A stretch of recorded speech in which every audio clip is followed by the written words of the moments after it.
Hello નમસ્કાર વિદ્યાર્થી મિત્રો, આપની આ યુટ્યુબ ચેનલ ઉપર આપ સર્વનું હાર્દિક સ્વાગત છે। મિત્રો, આજે આપણે વાત કરવાના છે ધોરણ 7 વિષય સામાજિક વિજ્ઞાનની અંદર સ્વાધ્યાય પોથી આધારિત પાઠ 2, જેનું નામ છે દિલ્હી સલ્તનત। તો તેનું સંપૂર્ણ સોલ્યુશન આ વિડીયોની અંદર આપણે જોવાના છે। તો આ વિડીયોને અંત સુધી જોવાનું ભૂલતા નહીં। ચેનલ ઉપર જો પ્રથમ વખત આવેલા હો તો ચેનલને જરૂરથી સબસ્ક્રાઈબ કરી દેજો। તો પ્રશ્ન પહેલો છે કે નીચે દરેક પ્રશ્નના ઉત્તર માટે આપેલા વિકલ્પોમાંથી સાચો વિકલ્પ શોધી તેનો ક્રમ અક્ષર પ્રશ્નની સામે આપેલા બોક્સમાં આપણે લખવાનો છે। તો પહેલો પ્રશ્ન છે કે પ્રાચીન કાળથી જ કયું શહેર ભારતીય રાજનીતિના કેન્દ્રમાં રહ્યું છે? તો જવાબ આવશે દિલ્હી। બીજું છે કે દિલ્હી સલ્તનતમાં જે વંશોએ સત્તા ભોગવી તેમાં કયા એક વંશનો સમાવેશ થતો નથી? તો એ આવશે મુઘલ વંશનો। ત્રીજું છે કે ભારતમાં દિલ્હી સલ્તનતની સત્તાનો પાયો કોણે નાખ્યો હતો? તો એ આવશે શિહાબુદ્દીન ગોરીએ નાખ્યો હતો।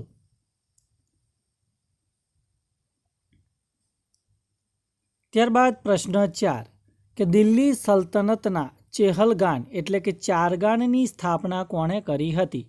તો એ આવશે ઇલ્તુત્મિશે। પાંચમો પ્રશ્ન કે સલ્તનતની રાજધાનીનું સ્થળાંતર લાહોરથી દિલ્હી કોણે કર્યું? તો એ પણ આવશે ઇલ્તુત્મિશે। છઠ્ઠું છે કે દિલ્હી સલ્તનતના પ્રથમ મહિલા શાસક કોણ હતા? તો એ આવશે રઝિયા સુલતાના। સાતમું છે કે ગુલામ વંશના શાસન પછી દિલ્હી સલ્તનત પર કયા વંશના શાસનની શરૂઆત થઈ? તો એ આવશે ખલજી વંશના। આઠમું છે કે કયા સુલતાનથી ખલજી વંશના શાસનની શરૂઆત થઈ? તો એ આવશે જલાલુદ્દીનથી।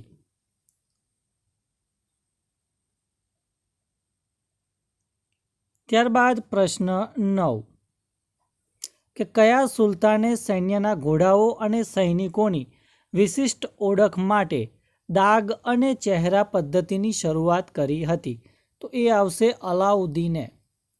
10મું છે કે અલાઉદ્દીન ખલજીના સમયમાં કયા પ્રસિદ્ધ કવિ થઈ ગયા? તો એ આવશે અમીર ખુસરો।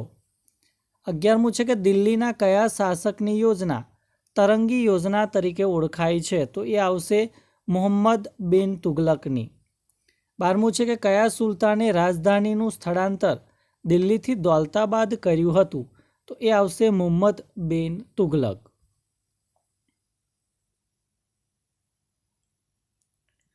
ત્યારબાદ પ્રશ્ન 13 સુલતાન મુહમ્મદ બિન તુગલકના સમયમાં કયો આફ્રિકન મુસાફર ભારતની મુલાકાતે આવ્યો હતો? તો એ આવશે ઇબ્ન બતુતા। 14મું છે કે દિલ્હીની ગાદી ઉપર સૈયદ વંશની સ્થાપના કોણે કરી? તો એ આવશે ખિજ્ર ખાએ। 15મું છે કે દિલ્હીની ગાદી ઉપર લોદી વંશની સ્થાપના કોણે કરી? તો એ આવશે બહલોલે। 16મું છે કે પાણીપતનું પ્રથમ યુદ્ધ કઈ સાલમાં થયું હતું? તો એ આવશે ઈસવીસન 1526માં। 17મું છે કે દિલ્હીની ગાદી ઉપર મુઘલ શાસનની સ્થાપના કોણે કરી? તો એ આવશે બાબરે।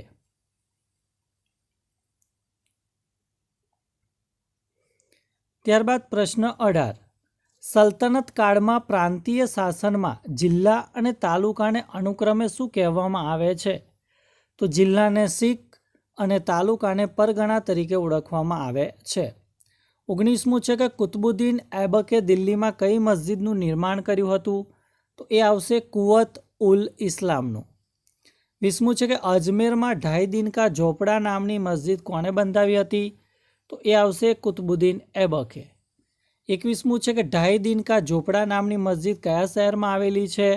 તો એ છે અજમેરમાં। 22મો પ્રશ્ન કે વિજયનગર સામ્રાજ્યની સ્થાપના કોણે કરી હતી? તો જવાબ આવશે હરિહર રાયે અને બુક્કા રાયે, એટલે કે ઓપ્શન બી એ આપણો સાચો છે। ત્યારબાદ પ્રશ્ન 23 વિજયનગર સામ્રાજ્યના સર્વશ્રેષ્ઠ શાસક કોણ હતા? તો એ આવશે કૃષ્ણદેવરાય। 24મું છે કે સાહિત્ય અને કલાના ઉત્તેજનના કારણે કૃષ્ણદેવરાય કયા નામે ઓળખાયા હતા? તો એ આવશે આંધ્રના ભોજ તરીકે। 25મો પ્રશ્ન કે તાલીકોટાનું યુદ્ધ ક્યારે થયું હતું? તો જવાબ આવશે 23 જાન્યુઆરી 1565ના રોજ। ત્યારબાદ પ્રશ્ન 2 કે યોગ્ય શબ્દ વડે નીચેના વિધાનોની ખાલી જગ્યા પૂરવાની છે. તો ખાલી જગ્યાએ દિલ્હીમાં સલ્તનતની સત્તાનો પાયો નાખ્યો, તો એ આવશે શિહાબુદ્દીન ઘોરી. બીજું છે કે સુલતાન ખાલી જગ્યા સલ્તનત સત્તાને સર્વોપરી બનાવવા ચેહલગાન એટલે કે 4 ગાનની સ્થાપના કરી, તો જવાબ આવશે ઇલ્તુત્મિશે.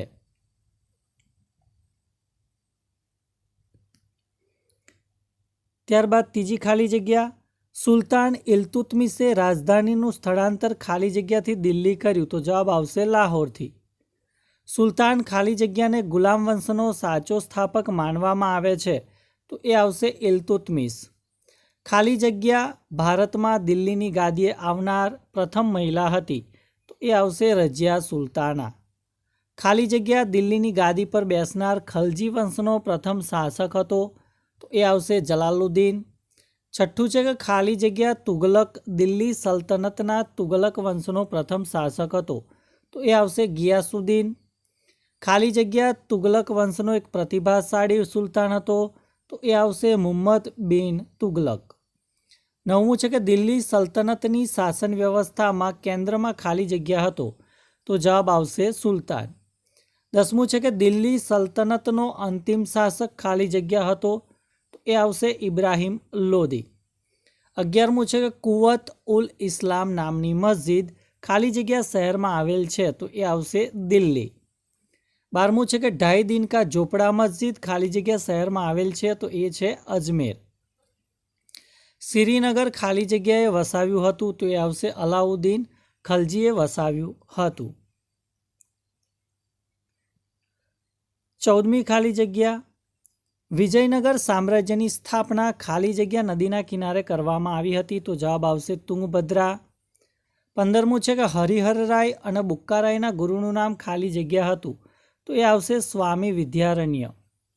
16મું છે કે કૃષ્ણદેવરાયે વિજયનગરની પાસે ખાલી જગ્યા નામનું નગર વસાવ્યું, તો એ આવશે નાગલપુર. 17મું છે કે ભારતના ઇતિહાસમાં કૃષ્ણદેવરાય ખાલી જગ્યાના નામે ઓળખાય છે, તો એ આંધ્રના ભોજ. ખાલી જગ્યા બહમની રાજ્યનો સ્થાપક હતો, તો એ આવશે જફરખાન. ખાલી જગ્યા બહમની રાજ્યની રાજધાની હતી, તો એ આવશે ગુલમર્ગ. ત્યારબાદ નીચેના વિધાન ખરા છે કે ખોટા એ આપણે જણાવવાના છે. એમાં પહેલું વિધાન, દિલ્હી સલ્તનતનો શાસકો મૂળ તુર્ક અને મુઘલ જાતિના હતા, તો આ વિધાન ખોટું છે. બીજું છે કે કુતુબુદ્દીન ઐબકના અવસાન પછી રજિયા સુલતાના દિલ્હીની ગાદી આવી, તો આ વિધાન પણ ખોટું છે. ત્રીજું વિધાન કે સુલતાન ઇલ્તુત્મિશે રાજધાનીનું સ્થળાંતર પેશાવરથી દિલ્હી કર્યું, આ વિધાન પણ ખોટું છે.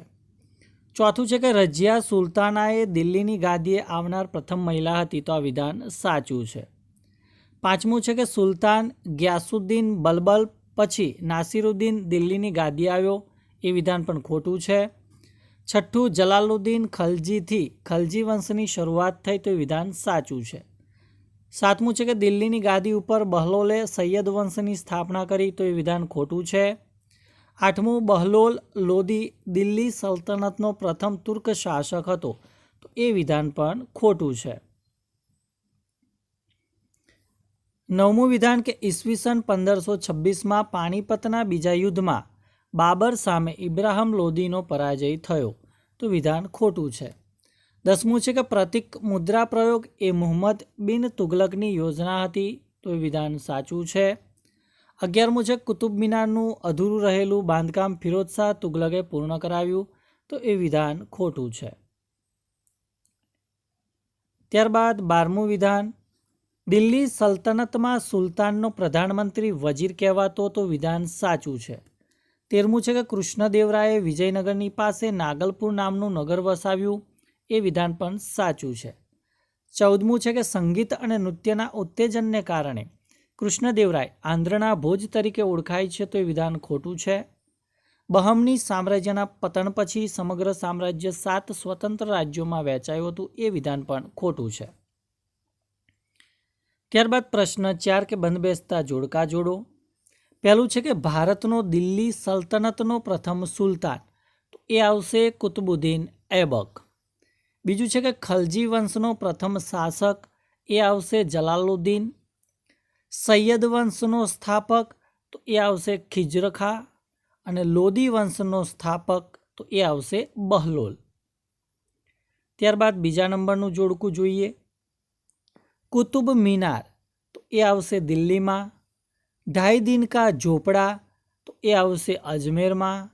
વિજયનગર તો એ આવશે તુંગભદ્રા, અને બહમની રાજ્યની રાજધાની તો એ આવશે બીડર. ત્યારબાદ પ્રશ્ન નંબર 5 કે નીચેના પ્રશ્નોના ઉત્તર 1-2 વાક્યમાં લખો. એમાં પહેલો પ્રશ્ન છે કે કયા શાસનકાળને દિલ્હી સલ્તનત તરીકે ઓળખવામાં આવે છે? ઈસવીસન 1206 થી 1526 દરમિયાન ઉત્તર ભારતના વિશાળ વિસ્તાર ઉપર શાસન કરનાર શાસકોના શાસનકાળને દિલ્હી સલ્તનત તરીકે ઓળખવામાં આવે છે.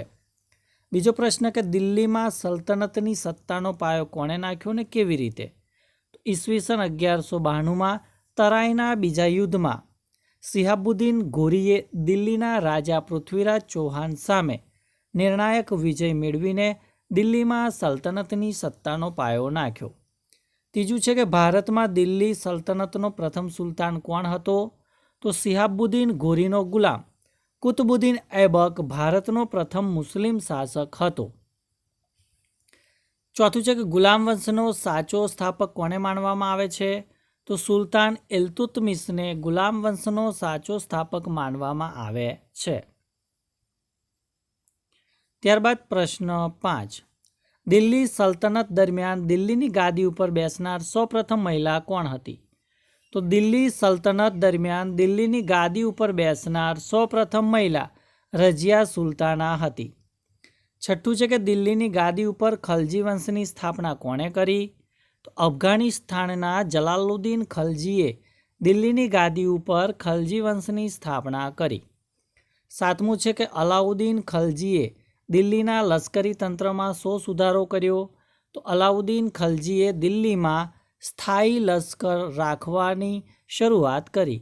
તેને સૈન્યના ઘોડા અને સૈનિકોની વિશિષ્ટ ઓળખ માટે અનુક્રમે દાગ અને ચહેરા પદ્ધતિની શરૂઆત કરી. આઠમું છે કે અલાઉદ્દીન ખલજીએ કયા કયા વહીવટી સુધારા કર્યા? તો અલાઉદ્દીન ખલજીએ ભાવ નિયમન, બજાર પર નિયંત્રણ, સંગ્રહખોરી પર નિયંત્રણ વગેરે વહીવટી સુધારા કર્યા. પ્રશ્ન 9 દિલ્હીની ગાદી પર તુગલક શાસનની શરૂઆત કોણે કરી હતી? તો ગિયાસુદ્દીન તુગલકે દિલ્હીની ગાદી પર તુગલક શાસનની શરૂઆત કરી હતી. 10મું છે કે ફિરોઝ શાહ તુગલકના અવસાન બાદ કોણે દિલ્હી પર આક્રમણ કર્યું અને ક્યારે? તો ફિરોઝ શાહ તુગલકના અવસાન બાદ ઈસવીસન 1398-99માં સમરકંદના સુલતાન તૈમૂરે દિલ્હી પર આક્રમણ કર્યું. 11મું છે કે દિલ્હીની ગાદી ઉપર સૈયદ વંશની સ્થાપના કોણે કરી? તો દિલ્હીની ગાદી ઉપર ખિજ્ર ખાએ સૈયદ વંશની સ્થાપના કરી. 12મો પ્રશ્ન કે દિલ્હીની ગાદી ઉપર લોદી વંશની સ્થાપના કોણે કરી? તો દિલ્હીની ગાદી ઉપર બહલોલ લોદીએ લોદી વંશની સ્થાપના કરી. 13મું છે કે ઇક્તા કોને કહેવામાં આવતો? તેનો વડો શું કહેવાતો? તો સલ્તનત કાળમાં પ્રાંતને જાગીરમાં વહેંચવામાં આવતો જેને ઇક્તા કહેવામાં આવતો. ઇક્તાનો વડો ઇક્ઝેદાર કે મુક્તિ તરીકે ઓળખવામાં આવતો હતો. ત્યારબાદ પ્રશ્ન 14 પાણીપતનું પ્રથમ યુદ્ધ કોની વચ્ચે થયું હતું? તો પાણીપતનું પ્રથમ યુદ્ધ ઇબ્રાહિમ લોદી અને બાબર વચ્ચે થયું હતું. 15મું છે કે ઇલ્તુત્મિશના સમયમાં કયા કયા સ્થાપત્યો બંધાયા હતા? તો ઇલ્તુત્મિશના સમયમાં હોજે સમ્મી, સમ્મી ઈદગાહ અને જુમા મસ્જિદ નામના સ્થાપત્યો બંધાયા હતા. 16મું છે કે અલાઈ દરવાજાનું નિર્માણ કોના સમયમાં થયું? તો અલાઈ દરવાજાનું નિર્માણ અલાઉદ્દીન ખલજીના સમયમાં થયું હતું. 17મો પ્રશ્ન છે કે તુગલક શાસન દરમિયાન દિલ્હીની આસપાસ કયા કયા નગરોનું નિર્માણ થયું?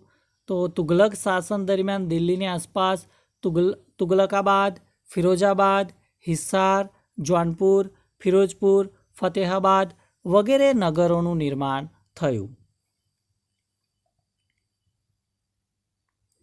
પ્રશ્ન 18 વિજયનગર રાજ્યની સ્થાપના કોણે કરી? તો હરિહરરાય અને બુક્કારાય નામના બે ભાઈઓએ વિજયનગર રાજ્યની સ્થાપના કરી. 19મું છે કે વિજયનગરનું રાજ્ય ક્યારે અને ક્યાં સ્થપાયું? તો વિજયનગર રાજ્ય ઈસવીસન 1336માં તુંગભદ્રા નદીના કિનારે સ્થપાયું હતું. 20મું છે કે વિજયનગર સામ્રાજ્યમાં કયા કયા વંશોએ શાસન કર્યું? તો વિજયનગર સામ્રાજ્યમાં સંગમ વંશ, સાલુવ વંશ, તુલવ વંશ અને અરવિડ વંશ વગેરે વંશોએ શાસન કર્યું. 21મો પ્રશ્ન કે કૃષ્ણદેવરાયે કયું નગર વસાવ્યું? તેણે નગરને કેવી રીતે શણગાર્યું? તો કૃષ્ણદેવરાયે વિજયનગરની પાસે નાગલપુર નામનું નગર વસાવ્યું હતું. તેણે એ નગરને કલાત્મક ઇમારતો અને ભવ્ય મંદિરોથી શણગાર્યું હતું. પ્રશ્ન 22. વિજયનગરનો પરાજય ક્યારે અને કોની સામે થયો? તો 23 જાન્યુઆરી 1565ના રોજ તાલીકોટાના યુદ્ધમાં દક્ષિણ ભારતના મુસ્લિમ રાજ્યોના સંઘની સામે વિજયનગરનો પરાજય થયો. 23મું છે કે બહમની રાજ્યની સ્થાપના કોણે ક્યારે કરી? તો તુગલક વંશના સમયમાં ઈસવીસન 1347માં દખ્ખણમાં જફરખાને બહમની રાજ્યની સ્થાપના કરી. 24મું છે કે બહમની સામ્રાજ્ય કયા કયા સ્વતંત્ર રાજ્યોમાં વહેંચાયું હતું? તો બહમની સામ્રાજ્ય બીજાપુર, અહમદનગર, ગોલકોંડા, બીડર અને બરાડ જેવા 5 સ્વતંત્ર રાજ્યોમાં વહેંચાયું હતું. 25મું છે કે દિલ્હી સલ્તનતની સ્થાપના કોણે અને ક્યારે કરી? તો દિલ્હી સલ્તનતની સ્થાપના ઈસવીસન 1206માં કુતુબુદ્દીન ઐબકે કરી હતી. પ્રશ્ન 6 કે નીચેના પ્રશ્નોના ટૂંકમાં ઉત્તર લખો. પહેલો પ્રશ્ન કે દિલ્હી સલ્તનતમાં કુલ કેટલા વંશોએ સત્તા ભોગવી? કયા કયા? તો દિલ્હી સલ્તનતમાં કુલ 5 વંશોએ સત્તા ભોગવી: ગુલામ વંશ, ખલજી વંશ, તુઘલક વંશ, સૈયદ વંશ અને લોધી વંશ. બીજો પ્રશ્ન, સુલતાન ઇલ્તુત્મિશે પોતાના ઉત્તરાધિકારી તરીકે કોણે જાહેર કર્યો અને શા માટે? તો સુલતાન ઇલ્તુત્મિશે પોતાના પુત્રોમાંથી એક પણ પુત્ર સુલતાન બનવા માટે યોગ્ય લાગ્યો નહીં. તેથી તેણે પોતાની કાબેલ અને સક્ષમ પુત્રી રઝિયાને પોતાના ઉત્તરાધિકારી તરીકે જાહેર કરી. ત્રીજું છે કે ઇતિહાસકાર મિનહાજ એ સિરાજે રઝિયા સુલતાના વિશે શું નોંધ્યું છે? તો તેને નોંધ્યું કે રઝિયા તેના બધા ભાઈઓ કરતાં શાસન માટે સૌથી વધુ કાબેલ અને સક્ષમ હતી. આમ છતાં તે એક સ્ત્રી હોવાથી શાસનકર્તા તરીકે તેને સ્વીકારવામાં આવી ન હતી. ચોથું છે કે નાસિરુદ્દીન પછી દિલ્હીની ગાદી ઉપર કોણ આવ્યું? તેને કયું મહત્ત્વનું કામ કર્યું? તો નાસિરુદ્દીન પછી દિલ્હીની ગાદી પર ગ્યાસુદ્દીન બલબલ આવ્યો.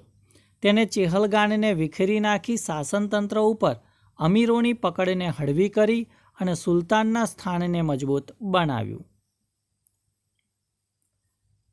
પ્રશ્ન 5, મુહમ્મદ બિન તુગલકે કઈ 2 યોજનાઓ અમલમાં મૂકી હતી? તો પહેલું, રાજધાનીનું દિલ્હીથી દૌલતાબાદ સ્થળાંતર અને બીજું, ચાંદીને બદલે તાંબાના સિક્કાઓનું ચલણ. છઠ્ઠો પ્રશ્ન છે કે મુહમ્મદ બિન તુગલકે અમલમાં મૂકેલી યોજનાઓ તરંગી યોજનાઓ તરીકે સાથી ઓળખાય? તો તેની યોજનાઓમાં વ્યવહારિકતાનો તેમજ તબક્કાવાર અને આયોજનબદ્ધ અમલીકરણનો અભાવ હતો. તેથી મુહમ્મદ બિન તુગલક કે અમલમાં મૂકેલી યોજનાઓ તરંગી યોજનાઓ તરીકે ઓળખાતી હતી. 7મું છે કે દિલ્હી સલ્તનતના શાસનમાં સુલતાનનું શું સ્થાન હતું? તો દિલ્હી સલ્તનતના શાસનમાં સુલતાન કેન્દ્ર સ્થાને હતો. તે રાજ્યમાં સર્વોપરી સત્તા ભોગવતો હતો, એટલે કે તે સર્વોચ્ચ સેનાપતિ, સર્વોચ્ચ ન્યાયાધીશ અને કારોબારીનો સર્વોચ્ચ વડો હતો. 8મો પ્રશ્ન કે દિલ્હી સલ્તનતની રાજ્ય વ્યવસ્થામાં સ્થાનિક શાસન કેવી રીતે ચાલતું હતું? તો સ્થાનિક કક્ષાએ જિલ્લા અને તાલુકા હતા, જેને અનુક્રમે સિક અને પરગણા કહેવામાં આવતા. ગામનો વહીવટ ગ્રામ પંચાયત કરતી, જેનો વડો મુખી કે મુકદ્દમ કહેવાતો અને તેમને પટવારી તથા કારકુન મદદ કરતો હતો. 9મો પ્રશ્ન, કુતુબુદ્દીન ઐબકે કયા સ્થાપત્યોનું નિર્માણ કરાવ્યું હતું? તો દિલ્હીમાં કુવત ઉલ ઇસ્લામ, અજમેરમાં ઢાઈ દિન કા ઝોપડા નામની 2 મસ્જિદો બંધાવી હતી. દિલ્હીમાં કુતુબ મિનાર નામના સૌથી ઊંચા મિનારાના નિર્માણનું કામ શરૂ કરાવ્યું, પરંતુ તેના સમયમાં તેનો એક જ માળ બાંધી શકાયો હતો. ત્યારબાદ પ્રશ્ન 10, કૃષ્ણદેવરાય આંધ્રના ભોજ તરીકે સાથી ઓળખાતા. તો તેઓ પોતે વિદ્વાન અને સાહિત્ય તથા વિદ્યાના ઉપાસક હતા. તેમણે રાજા ભોજની જેમ રાજ્યમાં સાહિત્ય અને કલાને ઉત્તેજન આપ્યું.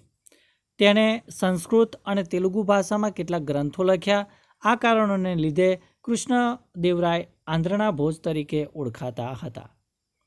ત્યારબાદ પ્રશ્ન 7 છે કે દરેક વિશે 3-4 વાક્ય લખવાના છે, એટલે કે એમના વિશે આપણે પરિચય આપવાનો છે.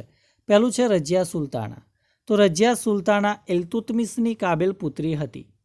ઇલ્તુત્મિશના અવસાનના થોડા સમય પછી તે દિલ્હીની ગાદીએ આવી હતી. રજિયા દિલ્હીની ગાદી પર બેસનાર પ્રથમ મહિલા શાસક હતી. રજિયામાં કુશળ રાજ્યકર્તા તરીકેના તમામ ગુણો હતા. તે નીડર અને શૂરવીર હતી. ઇતિહાસકાર મિન્હાસ એ સિરાજે નોંધ્યું છે કે રજિયા સુલતાના તેના બધા ભાઈઓ કરતાં શાસન માટે સૌથી વધુ કાબેલ અને સક્ષમ હતી. ત્યારબાદ બીજું છે કે અલાઉદ્દીન ખલજી. તો અલાઉદ્દીન ખલજીએ ઉત્તર ભારત, ગુજરાત અને દક્ષિણ ભારત પર વિજયો મેળવીને દિલ્હી સલ્તનતનો વિસ્તાર કર્યો. તેણે દિલ્હીમાં વિશાળ સ્થાયી લશ્કરની રચના કરી હતી. તેણે સૈન્યના ઘોડાઓ અને સૈનિકોની વિશિષ્ટ ઓળખ માટે અનુક્રમે દાગ અને ચહેરા પદ્ધતિની શરૂઆત કરી. તેણે રાજ્યમાં ભાવ નિયમન, બજાર નિયમન, સંગ્રહગોરી નિયમન જેવા વહીવટી સુધારા પણ કર્યા હતા. ત્યારબાદ 8મો પ્રશ્ન કે નીચેના પ્રશ્નોનો ઉત્તર લખવાનો છે. પ્રશ્ન છે કે સલ્તનત સમયમાં સ્થાપત્યોનું વર્ણન કરો. તો સુલતાન કુતુબુદ્દીન ઐબકે દિલ્હીમાં કુવત ઉલ ઇસ્લામ નામની મસ્જિદ બંધાવી હતી. તેણે દિલ્હીમાં કુતુબ મિનાર નામના મિનારાના બાંધકામની શરૂઆત કરી. તેના સમયમાં મિનારાનો એક જ માળ બંધાયો. બાકીનું કામ તેના જમાઈ ઇલ્તુત્મિશે પૂર્ણ કરાવ્યું. તેણે અજમેરમાં ઢાઈ દિનકા ઝોપડા નામની મસ્જિદ બંધાવી. ઇલ્તુત્મિશના સમયમાં હોજ સમ્મી, સમ્મી ઈદગાહ અને જુમા મસ્જિદ નામના સ્થાપત્યો બંધાયા હતા. અલાઉદ્દીન ખલજીએ અલાઈ દરવાજો, સિરીનો કિલ્લો, શ્રીનગર, હોજે ખાસ નામના સ્થાપત્યો બંધાવ્યા હતા. તુગલક વંશના શાસન દરમિયાન તુગલકાબાદ, ફિરોજાબાદ, હિસ્સાર, જૌનપુર, ફિરોજપુર, ફતેહાબાદ જેવા નગરો પણ વસાવવામાં આવ્યા હતા. પ્રશ્ન 9 ટૂંકનો અર્થ લખો.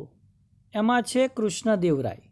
તો તેઓ તુલુ વંશનો તેમજ વિજયનગરનો શાસક હતો. તે એ સમયમાં ભારતનો એક મહાન અને શક્તિશાળી શાસક હતો. તેમણે અનેક વિજયો પ્રાપ્ત કર્યા. તેણે સિંચાઈ માટે રાજ્યમાં તળાવો અને નહેરો ખોદાવી ખેતીવાડીને સમૃદ્ધ બનાવી હતી. તેણે રાજ્યમાંથી કેટલાક અયોગ્ય કરવેરા નાબૂદ કરી પ્રજાનો પ્રેમ મેળવ્યો હતો. તેણે વિજયનગરની પાસે નાગલપુર નામનું નવું ગામ વસાવ્યું હતું. તેણે એ નગરને અનેક પ્રકારની ઇમારતો અને ભવ્ય મંદિરોથી શણગાર્યું હતું. તે સાહિત્ય અને વિદ્યાના ઉપાસક હતા. તે તેલુગુ અને સંસ્કૃત ભાષાના લેખક હતા. તેમણે અનેક કવિઓને રાજ્યાશ્રય આપ્યો. કૃષ્ણદેવરાયે રાજા ભોજની જેમ સાહિત્ય અને કલાને ઉત્તેજન આપ્યું. તેથી તે આંધ્રના ભોજ તરીકે પણ જાણીતા બન્યા હતા. તો વિદ્યાર્થી મિત્રો, આ હતું ધોરણ 7 વિષય સામાજિક વિજ્ઞાનની અંદર પાઠ 2નું સંપૂર્ણ સોલ્યુશન. તો આ વિડીયો ચોક્કસથી ગમ્યો હોય તો વિડીયોને લાઇક કરી દેજો, શેર કરી દેજો અને ચેનલને સબસ્ક્રાઈબ કરી દેજો. Thank you. આભાર.